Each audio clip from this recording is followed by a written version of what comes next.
കശുവണ്ടി അഴിമതി കേസിലെ കോടതിയലക്ഷ്യ ഹർജിയിൽ വീണ്ടും സമയം തേടിയിരിക്കുകയാണ് സർക്കാർ. ഡയറക്ടർ ഓഫ് പ്രോസിക്യൂഷന്റെ ആവശ്യപ്രകാരം കേസ് 13ലേക്ക് മാറ്റിയിരിക്കുന്നു. INTUC നേതാവ് ആർ ചന്ദ്രശേഖരനും കെ രതീഷിനെയും വിചാരണ ചെയ്യേണ്ടതില്ല എന്നുള്ള സർക്കാർ തീരുമാനമാണ് കോടതിയിൽ ചോദ്യം ചെയ്യപ്പെട്ടിരുന്നത്. ബിനിൽ വിവരങ്ങളുമായി ചേരുകയാണ്. ബിനിൽ, ഇപ്പോൾ സർക്കാർ നീക്കം എങ്ങനെയാണ്? പക്ഷേ ഈ കശുവണ്ടി അഴിമതി കേസ് തുടർച്ചയായി സർക്കാർ തന്നെ മാറ്റിക്കൊണ്ടുപോകുന്ന കാഴ്ചയാണ് ഹൈക്കോടതിയിൽ നിന്നുള്ളത്.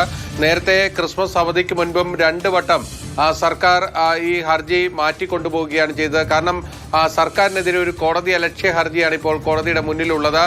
പ്രധാനമായും INTUC നേതാവ് ആർ ചന്ദ്രശേഖരനും കശുവണ്ടി വികസന കോർപ്പറേഷന്റെ മുൻ MD ആയിട്ടുള്ള കെ രതീഷുമാണ് ഈ കേസിലെ പ്രതികൾ. ഈ 2 പ്രതികളെയും വിചാരണയ്ക്ക് വിട്ടുകൊടുക്കില്ല. CBIയുടെ കുറ്റപത്രത്തിൽ വിചാരണ വേണ്ട എന്നതാണ് സർക്കാരിന്റെ നിലപാട്. വ്യവസായ വകുപ്പ് പ്രിൻസിപ്പൽ സെക്രട്ടറി ഈ 2 പ്രതികളെയും വിചാരണ ചെയ്യേണ്ടതില്ല എന്ന ഉത്തരവാണ് ഇറക്കിയിരിക്കുന്നത്. അതിനെതിരെയാണ് പരാതിക്കാരനായ കടകംപള്ളി മനോജ് തുടർച്ചയായി കോടതികളിൽ കേസ് നടത്തിക്കൊണ്ടിരിക്കുന്നത്.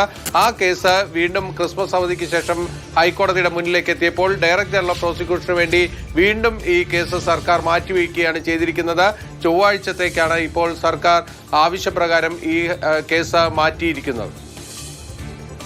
ബിനിലാണ് വിവരങ്ങൾ നൽകുന്നത്. ബിനിൽ സൂചിപ്പിച്ചതുപോലെ തന്നെ സർക്കാർ തന്നെ ഈ കേസുമായി ബന്ധപ്പെട്ടുള്ള നടപടികൾ മുന്നോട്ട് നീട്ടിക്കൊണ്ടുപോകുന്നു എന്നുള്ളതാണ്. ഇപ്പോൾ വീണ്ടും കശുവണ്ടി അഴിമതി കേസിൽ സർക്കാർ വീണ്ടും സമയം തേടിയിരിക്കുന്നു എന്നുള്ള വിവരത്തിന്റെ വിശദാംശങ്ങളാണ് ബിനിൽ നൽകിയത്.